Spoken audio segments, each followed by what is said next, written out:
نہ کتاب اللہ کا ادب، نہ مسجد کا ادب، نہ کعبۃ اللہ کا ادب، لیکن غوث پاک کا ادب کیا تھا؟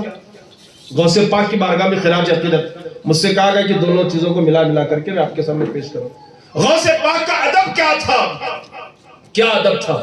غوث پاک کا بچپنا ہے، توجہ چاہوں گا حضرات کی، غوث پاک کا بچپنا ہے، مدرسے میں پڑھ رہے غوث پاک، غالباً یہ جو چھوٹے بچے ہیں اتنی ان کی عمر رہی ہوگی، اچانک بغداد میں اعلان ہوا کہ فلاں مسجد میں ایک بہت بڑے عالم دین بزرگ آئے ہوئے ہیں۔ تو غوث پاک نے اپنے ساتھیوں سے فرمایا کہ چلو جا کر کے مل کر کے آتے ہیں۔ فار ایگزامپل اگر ہمارے ہبلی میں کہیں بہت بڑے عالم آ جائیں درگاہ کی مسجد میں تو دوستاں بات کرتے ہیں، دوست بات کرتے ہیں آپس میں، چلو ملاقات کر کے آتے ہیں۔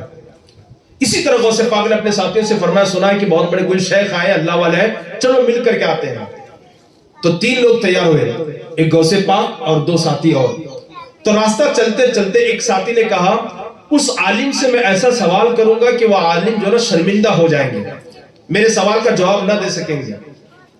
دوسرے ساتھی نے کہا ہاں میں بھی ایسی سوال کروں گا کہ وہ لاجواب ہو جائیں گے۔ تو غوث الاعظم دستگیر کی جب باری آئی تو آپ نے فرمایا میری کیا حیثیت، میری کیا اوقات کہ میں ان سے سلام کروں گا، بس جاؤں گا دیدار کروں گا، مصافحہ کر کے دعائیں لے کر کے آ جاؤں گا۔ ادب۔ اور وہ واقعی اللہ والے تھے۔ یہ تینوں پہنچے اس بزرگ کی بارگاہ میں، ابھی اس بزرگ کی بارگاہ میں بیٹھے یا کھڑے تھے، بزرگ نے فرمایا کم بخت تو مجھ سے ایسا سوال کرنے والا تھا کہ میں شرمندہ ہو جاؤں اور میری عزت چلی جائے، تیرے سوال کا جواب نہ دے سکوں۔ سن تیرا سوال یہ ہے اور اس کا جواب یہ ہے۔ اس اللہ والے نے سوال بھی بتا دیا اور جواب بھی بتایا، اور پھر فرمایا تو نے ایک اللہ والے کی شان میں گستاخی کی ہے، اللہ والے کو ناراض کیا ہے، ان کی بے ادبی کی ہے، اس لیے میں کیا دیکھ رہا ہوں، جب تو مرے گا تو کافر ہو کر کے مرے گا، عیسائی ہو کر کے مرے گا۔ اللہ اکبر کبیرہ۔ دوسرے سے فرمایا تو بھی مجھ سے سوال کرنے والا تھا ایسا سوال کہ میں تیرے سوال کا جواب نہ دے سکوں؟ سن تیرا سوال یہ ہے اور اس کا جواب یہ ہے، اور تو نے بھی ایک بڑے کی گستاخی کی ہے اللہ والے کی، اور تیری گستاخی اس سے تھوڑی سی ہلکی ہے، اس لیے میں کیا دیکھ رہا ہوں کہ جب تو مرے گا دیندار ہو کر کے نہیں، دنیا دار ہو کر کے مرے گا۔ اور جب پیران پیر کی باری آئی، روشن ضمیر دستگیر کی باری آئی، شیخ عبد القادر جیلانی کے چہرے پر نظر ڈال کر کے فرماتے ہیں او عبد القادر جیلانی تم نے کوئی بھی ادبی نہیں کی ہے، ادب بجا لایا ہے۔ میں کیا دیکھ رہا ہوں، ایک زمانہ آئے گا بغداد کی سرزمین ہوگی اور بغداد کی جامع مسجد ہوگی، اس کے منبر پر کھڑے ہو کر تو اعلان کرے گا میرا یہ قدم ہر ولی کی گردن پر ہے، تو دنیا کے سارے اولیاء تیرے لیے اپنے گردن کو جھکا دیں گے، اپنی گردن کو جھکا دیں گے، اپنی گردن کو جھکا دیں گے، اپنی گردن کو جھکا دیں گے۔ اور وہ آپ جانتے ہیں پھر یہ دونوں تینوں واپس چلے گئے، مدرسے میں پڑھنے لگے۔ پڑھتے پڑھتے ایسا نہیں ہے کہ اللہ والوں کی انہوں نے توہین کی ہے تو عالم نہیں بنے۔ آج ہمارے لوگ بھی بہت توہین کرتے ہیں، درگاہوں کی ہو، عالموں کی ہو، اماموں کی ہو، مؤذنوں کی ہو، دیندار لوگوں کی ہو، مذاق بہت اڑاتے ہیں، اور پھر بھی کیا کرتے ہیں، دیکھو میں نے عالم کی توہین کی پھر بھی دنیا میرے پاس آئے، میں نے مسجد کے سامنے ڈی جے لگا کو ناچا، دنیا پھر بھی میرے پاس۔ آج درگاہوں پہ جاتے ہیں لوگ ذرا گانا استعمال کرتے ہیں، میوزک استعمال کرتے ہیں، بدنظیر کرتے ہیں، کیا نہیں کرتے ہیں، بہت کچھ کرتے ہیں، اور سمجھتے ہیں کہ دیکھو سب کچھ کرنے کے بعد بھی دنیا میرے پاس ہے، لوگ میرے پاس ہے۔ ایسا نہیں ہے کہ دنیا نہیں ملتی ہے، ایسا نہیں ہے کہ اولاد نہیں ملتی ہے، سب ملتے ہیں، لیکن سنیے یہ تینوں جا کر کے مدرسے میں پڑھتے رہے، پڑھتے پڑھتے پڑھتے پڑھتے بڑے عالم بنے، تینوں بڑے عالم بنے، اس میں ایک مناظر بنا اور ایک بہت بڑا عالم بنا، یہاں تک کہ بغداد کے بادشاہ نے اس ایک عالم کو جو مناظر تھا عیسائیوں سے مقابلہ کرنے کے لیے، مناظرہ اور بحث کرنے کے لیے ایران یا شام کہیں بھیجا۔ بھیجنے کے بعد وہ گیا اور عیسائیوں کے محلے میں گیا، ایک عیسائی لڑکی پر اس کی نظر پڑی اور اس کو دل دے بیٹھا، اس نے نکاح کا پیغام بھیجا۔ بھیجنے کے بعد عیسائی لڑکی نے کہا دیکھو آپ کا دین الگ ہے، میرا دین الگ ہے، ایسا ممکن نہ ہوگا کہ میں تمہاری بیوی بنوں اور تم سے نکاح کروں، اگر تم چاہتے ہو کہ میں تمہاری بیوی بن کر زندگی گزاروں تو ایک کام کرو، آپ اپنا دین چھوڑ کر کے میرے دین میں داخل ہو جاؤ۔ سیرت کی کتابوں میں لکھا ہے کہ اس نے اپنا دین چھوڑ دیا، عیسائی بن گیا۔ وہ زمانہ بھی آیا کہ خنزیر اور سور کو اپنے کندھوں پر اٹھا کر کے ان کو چراتا تھا۔ اس بزرگ کی بد دعا، دل آزاری، بے ادبی نے اس کو تباہ کر دیا۔ اور پھر دوسرے کے لیے جو بد دعا کی تھی، جس نے بے ادبی کی تھی، وہ بڑا بادشاہ کا جناب وزیر بنا، اور وزیر بن کر کے دنیا میں اتنا کھو گیا، اتنا کھو گیا، اتنا کھو گیا۔ آج ہم لوگ بھی دنیا میں کھوئے ہوئے نا، فکر نہیں ہے، اذان ہو رہی ہے۔ اب یہیں دیکھ لیں نا، مجھے آپ دوسری بار بلائیں نہ بلائیں، اس کی کوئی مجھے جو نا وہ ضرورت نہیں ہے۔ گوسہ نگر میں دیکھ لیں نا، میں نے تو سنا تھا کہ سارا جو نا وہ مسلم علاقہ ہے، تقریباً مسلم رہتے ہیں، اور کتنے لوگ ہیں دیکھ لیجئے، یہ حال ہے ہمارا۔ کتنے لوگ ہیں محفل رسول میں؟ یہاں اگر ناٹک ہوتا نا، یہاں اگر کوئی گانے کا یا ڈی جے کا کوئی ڈانس ہوتا نا، تو پھر ادھر بھی پیر رکھنے کی جگہ نہیں ہوتی۔ مسلمان ہیں ہم، یہ حالات ہے ہمارے۔ آج ہمارا حال بھی وہی ہے، اذان ہو رہی ہے کوئی پرواہ نہیں، نماز ہو رہی ہے کوئی پرواہ نہیں، جمعہ میں حضرت کے خطاب ہو رہا ہے کوئی پرواہ نہیں، جمعہ کا خطبہ ہو رہا ہے کوئی پرواہ نہیں۔ میں آپ سے گزارش کرتا ہوں، یہ دنیا کے دلدل سے اور گناہوں کے دلدل سے نکل جائیے، ورنہ یاد رکھیے آج وقت ہے کہ اللہ کو ہم منوا لیں، پھر موقع نہیں ملے گا کہ اللہ کو منوا لیں۔ ایک بیچ میں یہاں پر بات عرض کروں، ایک بزرگ تھے، وہ بازار میں کھڑے ہو کر کے رو رہے تھے۔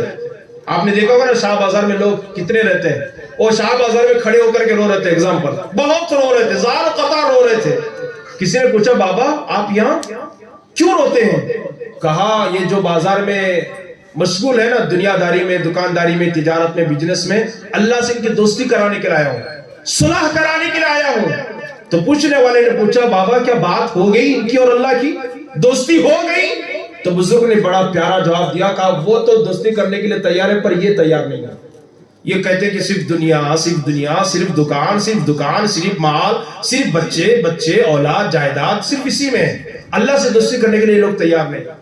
کچھ ہفتوں یا مہینے کے بعد وہی بزرگ قبرستان میں کھڑے ہو کے رو رہے تھے اور زار قطار رو رہے تھے۔ پھر کسی نے پوچھا بابا بازار میں رو رہے تھے، یہ تو سمجھ میں آ رہی، یہاں کیوں روتے ہیں؟ کہا ان مردوں کی اللہ سے صلح کرانے کے لیے آیا ہوں، ان مردوں کی اللہ سے دوستی کرانے کے لیے آیا ہوں۔ کہا کیا بات ہو گئی؟ کہا اب یہ ماننے کے لیے تیار ہے پر وہ صلح کرنے کے لیے تیار نہیں ہے۔ اس لیے مسلمانوں، کوئی گارنٹی نہیں کہ داڑھی کے اور سر کے بال سفید ہونے کے بعد تمہیں موت آئے گی، کبھی بھی مر سکتے ہو، کبھی بھی موت آ سکتی ہے۔ یہاں سے زندہ اٹھ کر کے جاؤ گے یا نہیں جاؤ گے اس کی کوئی گارنٹی نہیں ہے۔ دنیا داری کریں، دکان کریں، تجارت کریں، بزنس کریں، سب کریں، لیکن کچھ وقت تو اللہ کے لیے بھی نکالے نا۔ لوگ کہتے ہیں ہمارے پاس جو نا وہ اتنا مصروف ہے بزنس میں کہ ٹائم نہیں ملتا۔ اللہ نے لاک ڈاؤن کا ماحول پیدا کر کے اس کو بھی ختم کر دیا، 6 مہینے کئی دنوں تک دکان بند رہی، پھر بھی گھر چلتا رہا، لیکن 15 منٹ نماز کے لیے وقت نہیں نکال سکتے۔ تو وہ جو آدمی تھا وزیر بن کر کے مر گیا، دنیا سے چلا گیا، انتقال ہو گیا۔ لیکن غوث الاعظم دستگیر کی ایک باری جب آئی تو غوث الاعظم دستگیر بغداد کی جامع مسجد کے منبر پر کھڑے ہو کر کے اعلان کرتے ہیں کہ میرا ایک قدم ہر ولی کی گردن پر ہے۔ سارے اولیاء نے اپنی اپنی گردن کو جھکا دیا، بلکہ سارے اولیاء نے یہ مل کر کے کہا تھا یا کچھ اولیاء نے کہا تھا، او شیخ عبد القادر جیلانی آپ کا قدم صرف ہماری گردن پر نہیں ہے، بلکہ یہ دل، یہ جگر ہے، یہ آنکھیں، یہ سر ہے، جہاں چاہو رکھو قدم غوث اعظم۔ یہ شان غوث اعظم کو ادب کی بنیاد پر، وہ اتنے اللہ والے ہو کر کے ادب کرے۔ کیا ہمیں بڑوں کے ادب کی ضرورت نہیں ہے؟ کیا ہمیں قرآن کے ادب کی ضرورت نہیں ہے؟ ادب سکھائیں اپنے بچوں کو، تربیت کریں اپنے بچوں کی، تعلیم کی طرف توجہ دیں اپنے بچوں کی، ورنہ یاد رکھیں یہ ہمارے لیے دنیا میں بھی یہ نقصان کا ذریعہ بنیں گے اور آخرت میں بھی جہنم میں جانے کا ذریعہ بنیں گے۔ میری گزارش ہے کہ بچوں کی تعلیم، ان کی تربیت کی طرف خصوصی توجہ دیں۔ سیدنا شیخ عبد القادر جیلانی ان کی ذات محتاج تعارف نہیں ہے، اللہ پاک نے بڑا رتبہ انہیں عطا فرمایا، بڑا مقام اللہ نے انہیں عطا فرمایا، بلکہ میں آپ کو کہوں ان کے عظمت کو اجاگر کرتے ہوئے اعلیٰ حضرت عظیم البرکت یوں لب کشا ہوتے ہیں، یوں فرماتے ہیں، واہ کیا مرتبہ اے غوث ہے بالا تیرا، واہ کیا مرتبہ اے غوث ہے بالا تیرا، اونچے اونچوں کے سروں سے ہے قدم آلہ تیرا، سر بھلا کیا کوئی جانے کے ہے کیسا تیرا، اولیاء ملتے ہیں آگے وہ ہے تلوہ تیرا، کیا دبے جس پہ حمایت کا ہو پنجہ تیرا، شیر کو خطرے میں لاتا نہیں کتا تیرا، اور کہتے تجھ سے در سے سگ اور سگ سے ہے مجھ کو نسبت، میری گردن میں بھی ہے دور کا ڈورا تیرا، قسمیں دے دے کے کھلاتا ہے پلاتا ہے تجھے، پیارا اللہ تیرا چاہنے والا تیرا۔ حضرات گرامی اچھی طریقے سے یاد رکھیں، علم دین کی بڑی فضیلت ہے، علم دین کی بڑی فضیلت ہے، قرآن پاک کی بڑی فضیلت ہے۔ اللہ کے نبی صلی اللہ علیہ وسلم نے خود ہی ارشاد فرمایا خیرکم من تعلم القرآن وعلم، تم میں سب سے بہترین آدمی وہ ہے، تم میں سب سے اچھا آدمی وہ ہے جو خود قرآن پڑھے اور دوسروں کو قرآن کی تعلیم عطا فرمائے۔ اللہ اکبر، آج قرآن سے ہمارا رشتہ ٹوٹتا جا رہا ہے، قرآن مقدس اللہ کی کتاب سے ہمارا رشتہ کمزور ہوتا جا رہا ہے، جبکہ فرمایا گیا آج ہم نے دیکھا ہے گھر کا آئینہ جو ہے دن میں 2 مرتبہ صاف ہوتا ہے، ٹی وی کو ہم کئی مرتبہ صاف کرتے ہیں، لیکن قرآن اٹھا کر کے تاک میں رکھ دیا ہے تو رکھ دیا ہے، کبھی اٹھانے کی توفیق نہیں آتی۔ گھر کی اوپننگ ہے تو قرآن کی تلاوت، کسی کا انتقال ہو گیا تو قرآن پڑھا جاتا ہے، 9 دن فاتحہ میں چہلم میں قرآن کی تلاوت ہوتی ہے۔ بلکہ ایک مسئلہ میرے پاس یہاں تک آیا، حضرت میری شادی ہو کر کے 21 سال ہو گئے، اور 21 سال پہلے مجھے جو قرآن دیا گیا تھا وہ قرآن اٹھا کر کے ہم نے اوپر یوں ہی ماڑی پر رکھ دیا تھا چھت پر، آج 21 سال کے بعد اس قرآن پر ہماری نظر پڑی ہے تو کیا ہے دیکھا کہ پورا دیمک کھا کر کے مٹی میں تبدیل ہو گیا ہے۔ مجھے بتاؤ 21 سال تک قرآن اٹھانے کی توفیق نہ ہوئی تو پھر ہم کیسے یہ چاہتے ہیں ہمارے گھر میں برکت ہو جائے، سکون ہو جائے، اختلاف نہ ہو، جھگڑا نہ ہو، دوریاں نہ بڑھے، نفرتیں نہ بڑھے، یہاں تک کہ فرمایا گیا جس گھر میں قرآن کی تلاوت نہیں ہوتی ہے وہ گھر قبرستان بن جاتا ہے۔ قبرستان میں خوشیاں کہاں سے آتی ہے؟ قبرستان میں تو غم ہی غم ہوتا ہے۔ آج اگر ہمارے گھروں میں بے چینی اور بے قراری ہے، آج اگر ہمارے گھروں میں بھائیوں میں نفرتیں ہیں، دوریاں ہیں، اختلاف اور جھگڑا ہے اور ہم پریشان ہیں، قیامت کے دروازے پر دستک دے رہی ہے، پریشانیاں اور بیماریاں بادل کی طرح سروں پر منڈلا رہی ہے، تو اس کی سب سے بڑی وجہ یہ ہے کہ ہم نے قرآن کی تلاوت کرنا چھوڑ دیا، اللہ کے کلام کو پڑھنا چھوڑ دیا۔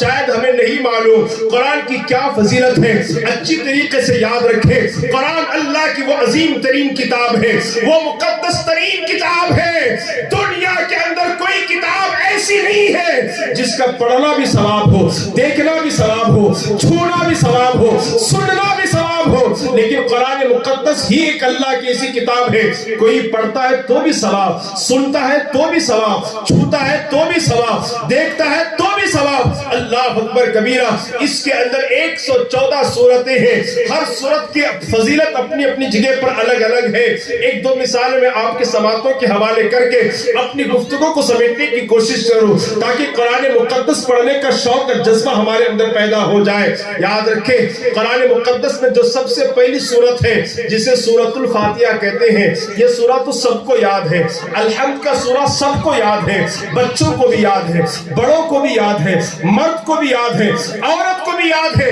لیکن جانتے ہیں آپ اس کی فضیلت میں میرے نبی نے کیا فرمایا؟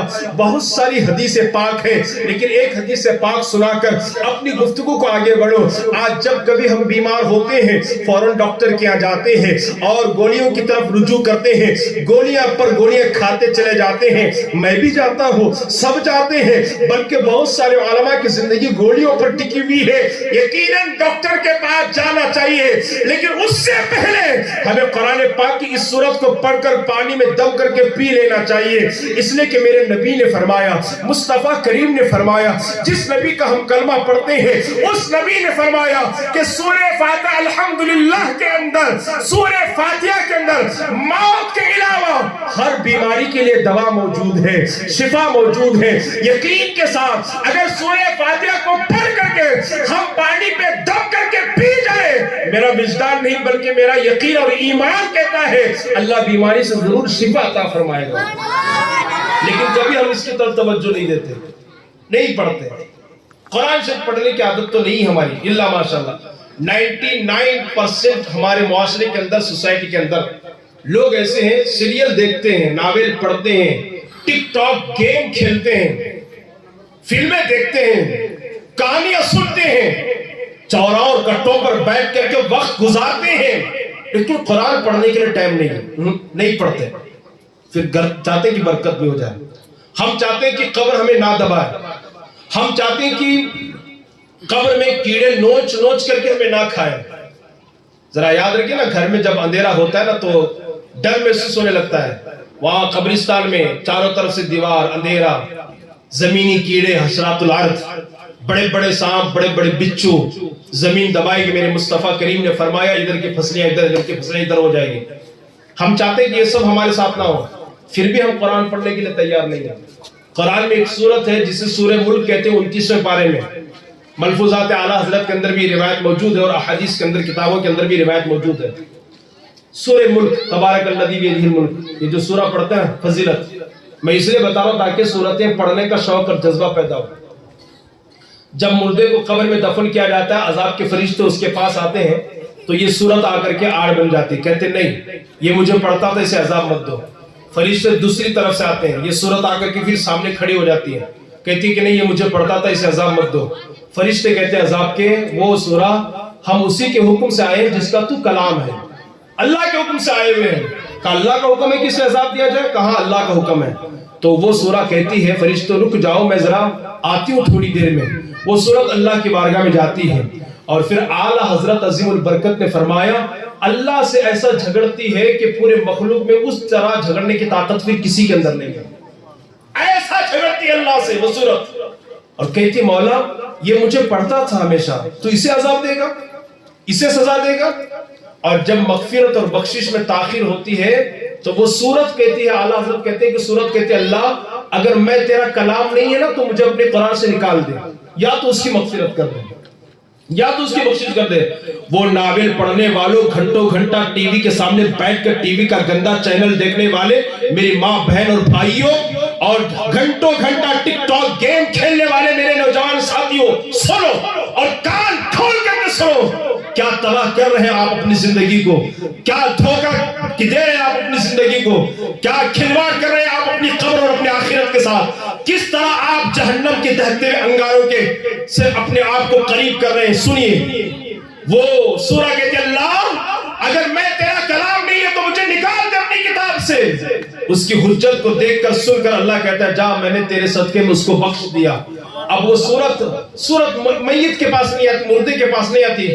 اعلیٰ حضرت ملفوظات اعلیٰ حضرت میں بیان فرمایا وہ سورت سورہ ملک سیدھا جنت میں جاتی ہے، ریشمی کپڑے لیتی ہے، تکیہ لیتی ہے، بستر لیتی ہے، عطر خوشبو لیتی ہے، پھر آتی ہے اور آ کر فرشتوں سے کہتی ہے فرشتوں جاؤ جاؤ جاؤ تم اپنا کام کرو، میں نے رب سے بات کر لیا، اللہ نے اسے معاف کر دیا ہے، اللہ نے اس کی مغفرت کر دی ہے۔ اب وہ فرشتے اللہ کے حکم سے واپس چلے جاتے ہیں اور پھر وہ سورت اس میت سے کہتی ہے مجھے آنے میں تاخیر ہو گئی، کہیں تجھے ڈر تو محسوس نہیں ہوا، کہیں تجھے خوف تو محسوس نہیں ہوا، اور سورت خود ہی بستر لگاتی ہے اس میت سے کہتی ہے اب تو قیامت تک کے لیے ہمیشہ کے لیے جو نا وہ سکون کی نیند سو جا۔ یہ کس کے لیے ہے؟ ٹی وی دیکھنے والوں کے لیے نہیں، ڈی جے لا کر کے ناچنے والوں کے لیے نہیں، ماں بہن بیٹیوں کی آبرو ریزی کرنے والوں کے لیے نہیں، ٹک ٹاک گیم کھیلنے والوں کے لیے نہیں، پب جی گیم کھیلنے والوں کے لیے نہیں۔ یہ فضیلت اور فضیلت صرف اس کے لیے ہے جو روزانہ سورہ ملک اپنے گھر میں تلاوت کرتا ہے۔ نہیں پڑھتے، اتنا بولنے کے بعد بھی لوگ نہیں پڑھتے، مجھے معلوم ہے عمل کریں گے نہیں کریں گے، کوئی کر لے تو بڑی بات ہے، لیکن میں جو بول رہا ہوں مجھے اس کا ثواب مل رہا ہے، میں جو کہہ رہا ہوں مجھے اس کا ثواب مل رہا ہے، عمل کرتے ہیں نہیں کرتے یہ بات کی بات۔ قرآن مقدس کے اندر ایک سورت اور بھی ہے، ایک سورت اور بھی ہے 27 اور 12 ہے، سورہ رحمان کے بعد سورہ واقعہ۔ آج رزق کو لے کر، روزی روٹی کو لے کر بہت پریشان ہیں، بہت سارے ہمارے شہر ہبلی میں ایسے لوگ ہیں جو ماہانہ 10 سے 15 ہزار کماتے ہیں، اور آج کے دور میں 10 سے 15 ہزار میں گھر چلانا مشکل ہوتا ہے، بہت مشکل ہوتا ہے، کرایہ بھی دو، تیل بھی مہنگا، ساری چیزیں، بہت سارے ایسے لوگ ہیں، تنگی ہے رزق کو لے کر کے، بہت سارے لوگ پریشان ہیں روزی روٹی کو لے کر کے۔ آپ کو میں بتاؤں، ایک جلیل القدر صحابی عبداللہ ابن مسعود رضی اللہ تعالیٰ عنہ، ان کا وصال کا وقت قریب ہے، بستر علالت پر لیٹے ہوئے ہیں اور مرض الموت میں گرفتار اور مبتلا ہے۔ اس موقع پر حضرت عثمان بن عفان رضی اللہ تعالیٰ عنہ ان کے پاس تشریف لائے۔ کہا عبداللہ ابن مسعود تمہیں کس چیز کی زیادہ فکر محسوس ہو رہی ہے؟ کہا مجھے اپنے گناہ کی فکر محسوس ہو رہی ہے، گناہ کی وجہ سے میں ٹینشن میں ہوں۔ حالانکہ عبداللہ ابن مسعود صحابی رسول ہیں، رسول اللہ کو دیکھا ہے، بڑے جلیل القدر صحابی ہیں، اور ان کے بارے میں قرآن میں رب نے واضح لفظوں میں فرما دیا رضی اللہ عنہم ورضوا عنہ، اللہ ان سے راضی اور علی اللہ سے راضی ہے۔ نبی نے فرمایا میرے صحابہ ستاروں کے مانند ہیں، لیکن پھر بھی موت کے وقت گناہ کی فکر، ٹینشن، کس قدر وہ خوف سے لبریز ہے۔ پھر کہا کہ حضرت عثمان بن عفان نے اے عبداللہ ابن مسعود تمہاری اس وقت خواہش کیا ہے، آرزو و تمنا کیا ہے؟ عبداللہ ابن مسعود نے فرمایا میری خواہش یہ ہے کہ اللہ ایمان پر خاتمہ فرمائے اور اللہ کی رحمت میرے ساتھ ہو۔ مسلمانوں سوچو، جس نے نبی کو دیکھا، نبی کے ساتھ سفر کیا، نبی کے ساتھ رہے، نبی کے سامنے بیٹھے، عبداللہ ابن مسعود، ان کو فکر ہے ایمان کی اور ہم کو فکر نہیں ہے۔ اللہ کی رحمت کی ان کو ضرورت ہے، اللہ نے ان کے ساتھ وعدہ کیا ہے بھلائی کا، اللہ ان سے کہہ رہا ہے تو مجھ سے راضی میں تجھ سے راضی۔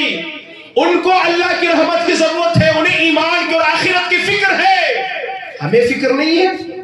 صبح سے لے کر کے رات تک گناہ کرنے والوں، گناہ کے دلدل میں پھنس جانے والوں، کیا ہمیں فکر نہیں ہے آخرت کی؟ عبداللہ ابن مسعود نے کہا کہ میری فکر یہ ہے، خواہش اور تمنا یہ ہے کہ ایمان پر خاتمہ ہو جائے اور اللہ کی رحمت میرے ساتھ ہو جائے۔ پھر حضرت عثمان بن عفان نے فرمایا اے عبداللہ ابن مسعود کیا کچھ پیسے میں تمہیں نہ دے دوں؟ عبداللہ ابن مسعود نے فرمایا مجھے پیسوں کی حاجت نہیں ہے، پیسوں کی مجھے ضرورت نہیں ہے۔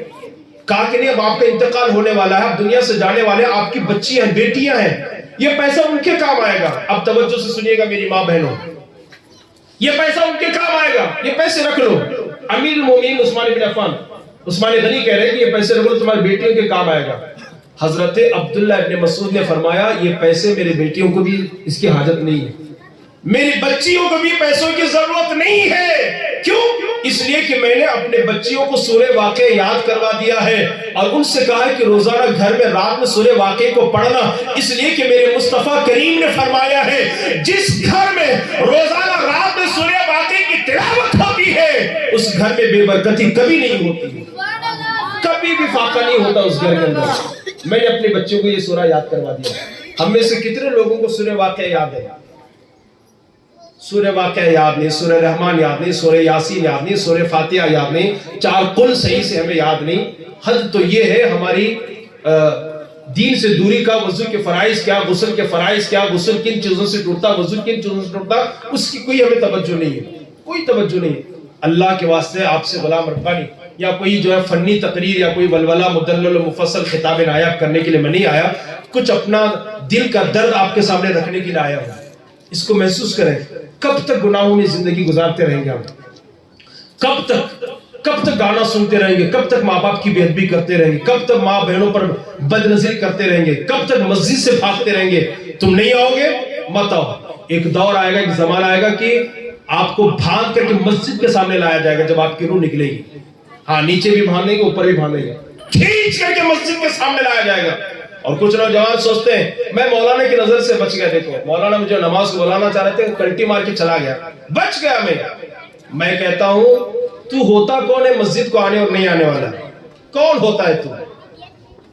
کون ہوتا ہے تو؟ نہیں آ کر کے فخر کرتا ہے کہ میں نہیں گیا مسجد کو، بچ گیا، مولانا کی نظر سے غائب ہو گیا، میں یہ فنکشن میں نہیں آ سکا۔ ہم تو برسوں سے کہتے ہیں محفل رسول میں وہی آتا ہے جسے میرے مصطفیٰ بلاتے ہیں۔ یہ ہر ایک کی بس کی بات نہیں ہے کہ جو چاہے وہ آ جائے، مصطفیٰ جن کو چاہتے ہیں نا انہیں کو اپنے محفل کی زینت بننے کی توفیق بخشتے ہیں۔ اور مسجد کی بات ہم چاہتے ہیں، مسجد میں کون ہوتا ہوں مسجد کو جانے اور نہیں جانے والا، سجدہ کرنے والا نہیں کرنے والا؟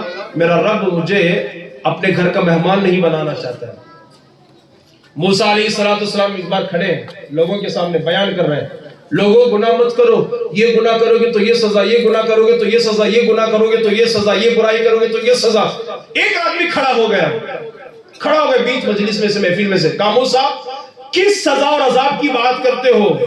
برسوں ہو گئے میں نے کبھی نماز نہیں پڑھی، کبھی سجدہ نہیں کیا، کبھی اچھا کام نہیں کیا. دیکھو دولت بڑھ رہی تو بڑھ رہی ہے، جانور بڑھ رہے تو بڑھ رہے، کاروبار بڑھ رہا ہے تو بڑھ رہا ہے، مال بڑھ رہا ہے تو بڑھ رہا ہے، اولاد بڑھ رہی تو بڑھ رہی ہے، کوئی عذاب نہیں، کوئی بیماری نہیں، کوئی سزا نہیں. موسیٰ علیہ السلام خاموش ہو گئے. اور پھر کوئی طور پر تشریف لے گا اور اللہ سے چونکہ کلام کرتے تھے نا، اللہ سے پوچھا مولا میں بیان کر رہا تھا، بیان کے دوران کہہ رہا تھا لوگوں یہ غلطی کرو گے تو یہ سزا، یہ غلطی کرو گے تو یہ سزا، یہ غلطی کرو گے تو یہ سزا. ایک بندہ کھڑا ہوا اور اس نے یہ کہا کہ میں برسوں سے گناہ کر رہا ہوں، کوئی سزا نہیں. اللہ نے فرمایا موسیٰ میں نے سب سے بڑے عذاب میں اسے گرفتار کر رکھا ہے، اس بیوقوف کو نہیں معلوم.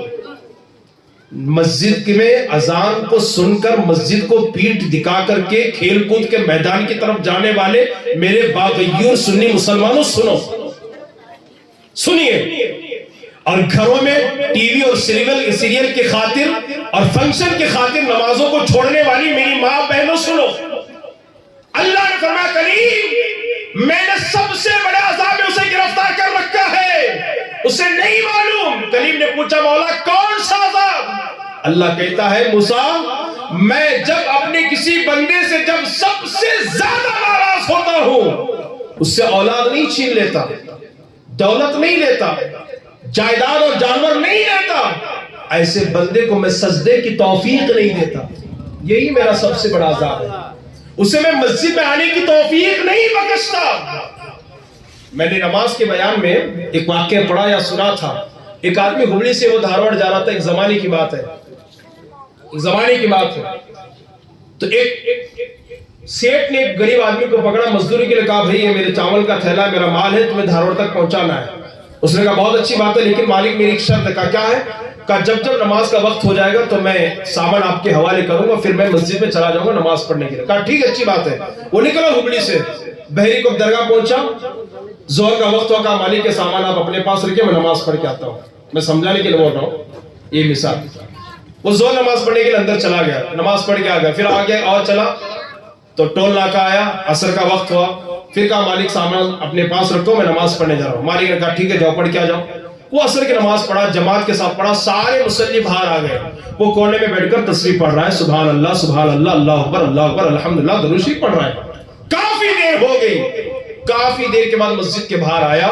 مالک کو غصہ آ گیا، سب سارے نمازی نماز پڑھ کے کافی دیر ہو گیا نکل کر کے، تجھے کس نے روکا تھا اندر؟ بڑا پیارا جواب دیا تھا اس نے، مالک جس خدا نے آپ کو اندر آنے سے روکا تھا نا، اسی خدا نے مجھے باہر آنے سے روکا تھا. اللہ جسے توفیق دیتا ہے وہی مسجد کو آتے اور نماز پڑھتے ہیں.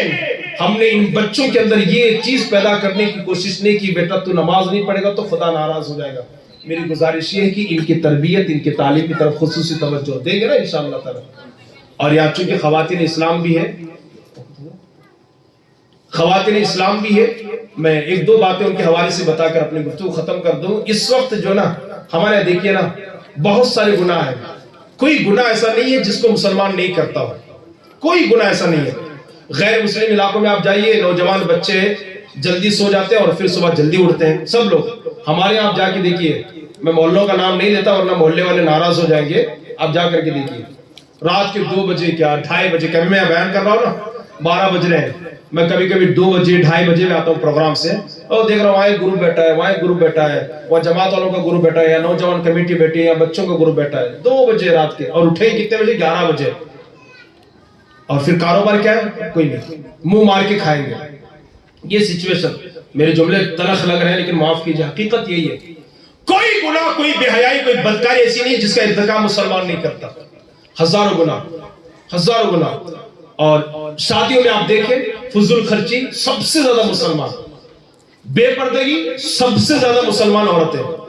اب کورٹ میں بھی مسئلہ چل رہا ہے نا، وہ میڈیا پہ بیٹھے ہوئے لوگ کہتے ہیں یہ مسلمانوں کی عقل کہاں ماری گئی ہے. ان کو اسکول میں، کالج میں پردہ دکھائی دیتا ہے، پردہ نظر آتا ہے، ان کو اپنے شادیوں میں پردہ نظر نہیں آتا ہے. سامنے میں نے کانوں سے سنا، آنکھوں سے دیکھا ہے ویڈیو. میڈیا والے پوچھ رہے ہیں سر آپ کہتے ہیں کہ اسکول میں پردہ ہونی چاہیے، کالج میں حجاب ہونی چاہیے، تو کیا حجاب صرف اسکول اور کالج میں، بازار میں نہیں ہے؟ آپ کی شادیوں میں نہیں ہے؟ ہم نے آپ کی شادیوں میں دیکھا ہے کرسیاں با پردہ زیادہ ہوتی ہیں، عورتیں بے پردہ زیادہ ہوتی ہیں. اب دیکھیے شادی میں ایسا پردہ ڈال دیں گے کرسیوں کو، اس کو دیکھیے پردہ ڈالے ہیں نا، یہ کچھ نہیں دکھتا ہے، وہ کرسی کچھ نہیں دکھتے. کرسی کے اوپر پردہ ہے، عورت کے سر کے اوپر دوپٹہ نہیں ہے، وہ بے پردہ ہے. تو سامنے والے کا منہ بند ہو گیا، خاموش ہو گیا، کوئی جواب نہیں. سب سے زیادہ فضول خرچی اور بے پردگی ہماری ماں بہنیں کرتی ہیں. میری ماں اور بہنوں، آج شاید کہ کوئی عورت ایسی ہوگی جس کے پاس 5 سے کم کپڑے ہوں گے. کسی کے پاس 5 جوڑی ہے، 10 جوڑی ہے، 11 جوڑی ہے، 20 جوڑی ہے، 15 جوڑی کپڑے ہیں. پھر بھی ہم اتنا پردہ نہیں کرتے جتنا آج سے 1450 سال پہلے ہماری اسلام کی مقدس خواتین کیا کرتی تھی. میں آپ کو 2 روایتیں پیش کر کے اپنی گفتگو ختم کر دوں. ایک عورت اللہ کے رسول کی بارگاہ میں آتی ہے اور آ کر کہتی ہے، یا رسول اللہ، میرے ماں باپ آپ کے قدموں پہ قربان، میرے آقا، میں مرگی کی بیماری میں گرفتار ہوں، آپ دعا فرما دیں اللہ مجھے شفا عطا فرمائے. مرگی کی بیماری آپ نے دیکھا ہوگا کہ جب آتی ہے تو آدمی بے ہوش ہو کر کے گر جاتا ہے.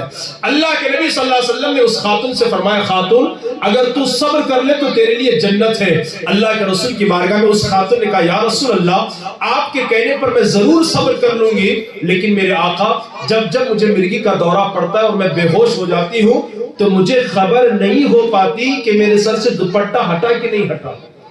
یا رسول اللہ، کم سے کم یہ دعا ضرور کر دیں کہ جب مرگی کا دورہ پڑے اور جب میں بے ہوش ہو جاؤں، یا رسول اللہ، میرے سر سے دوپٹہ ہٹنے نہ پائے.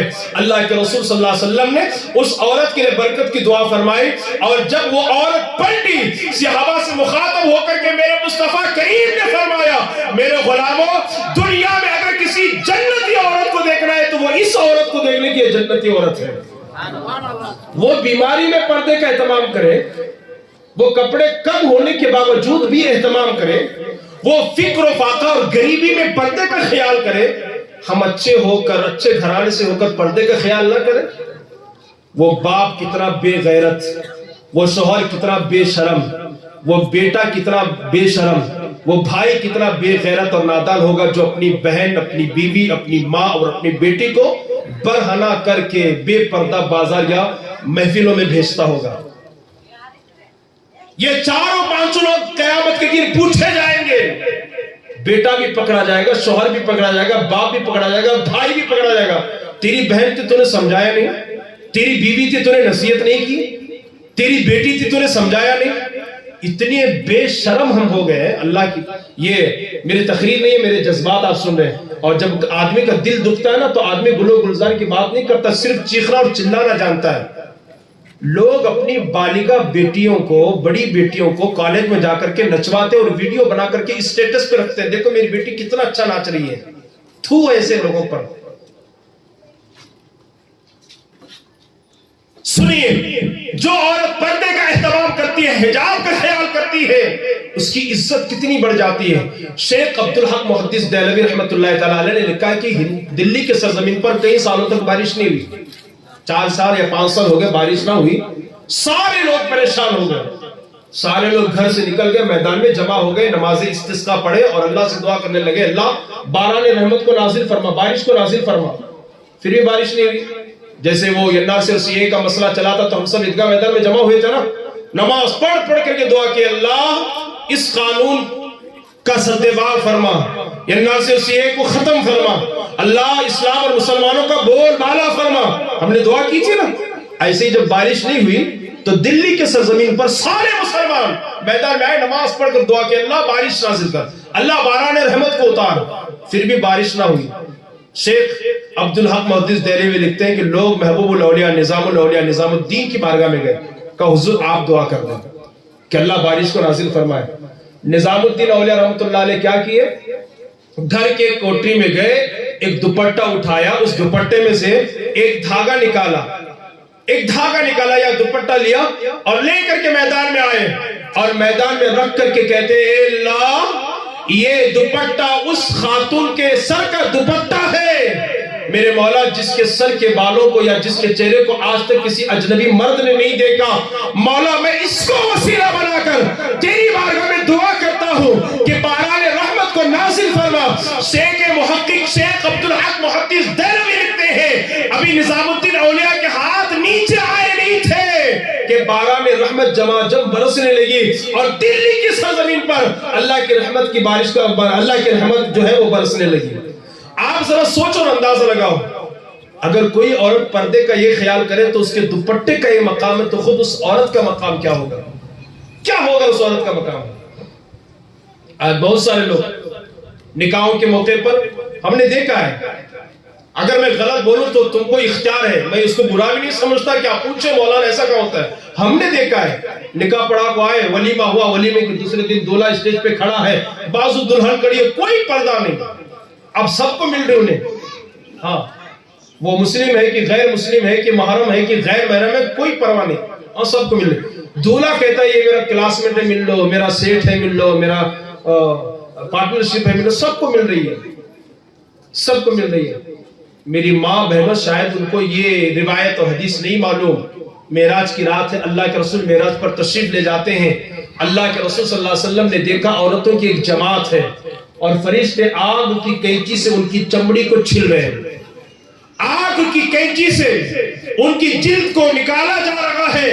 میری ماں اور بہنوں ذرا تصور میں جا کر کے سوچنا، جب کبھی ڈاکٹر کسی کا آپریشن کرتا ہے تو پہلے بے ہوش کرتا ہے اور پھر بہت ہی لطافت اور نزاکت کے ساتھ اس کی چمڑی کو پھاڑتا ہے، کاٹتا ہے، اور جب ہوش آتا ہے عورت تڑپتی اور بلکتی ہے۔ ذرا جا کر کے تصور میں سوچیں، اللہ کے رسول نے دیکھا معراج کی رات عورتوں کی ایک جماعت ہے اور فرشتے آگ کی کینچی سے ان کی چمڑی اور جلد کو نکال رہے ہیں۔ بلبل سدرا سے میرے آقا نے پوچھا جبرائیل یہ کون عورتیں ہیں اور ان پر یہ عذاب کیوں ہو رہا ہے؟ بلبل سدرا نے اس کا یا رسول اللہ یہ آپ کی امت کی وہ عورتیں ہیں جو بن سمر کر سج دھج کر اپنے گھر سے اس لیے باہر نکلتی تاکہ اجنبی مرد ان کی طرف متوجہ ہو، یا یہ آپ کی امت کی وہ عورتیں ہیں جو اپنے مرد کے ہوتے ہوئے اپنا ہاتھ اجنبی مرد کے ہاتھ میں دیا کرتی تھی، جس کی وجہ سے ان پر آج یہ عذاب مسلط کیا گیا ہے۔ میری ماں بہنوں آپ سے گزارش ہے، عورت کو عورت اسی لیے کہتے ہیں کہ عورت چھپانے کی چیز ہے۔ آپ اس غوث نگر میں ایک ایسا ماحول قائم کریں نا کہ پورے محلے والے کہیں کہ اگر پکے کنیزان فاطمہ کو دیکھنا ہے، غلامان مصطفیٰ کو دیکھنا ہے تو کہیں اور جانے کی ضرورت نہیں ہے، غوثیہ نگر میں چلے جاؤ۔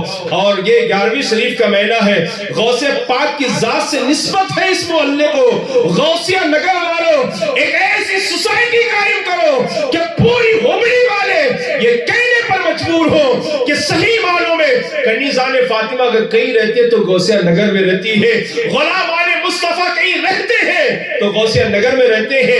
اگر آپ نے ایسا ماحول قائم کیا، اچھی طریقے سے یاد رکھیں، دنیا میں بھی اللہ عزت عطا فرمائے گا، قبر بھی ہماری روشن رہے گی اور آخرت بھی کامیاب سے ہمکنار رہے گی۔ اللہ پاک نے جن جن بچوں نے حصہ لیا ہے اللہ پاک سب کو جزائے خیر عطا فرمائے۔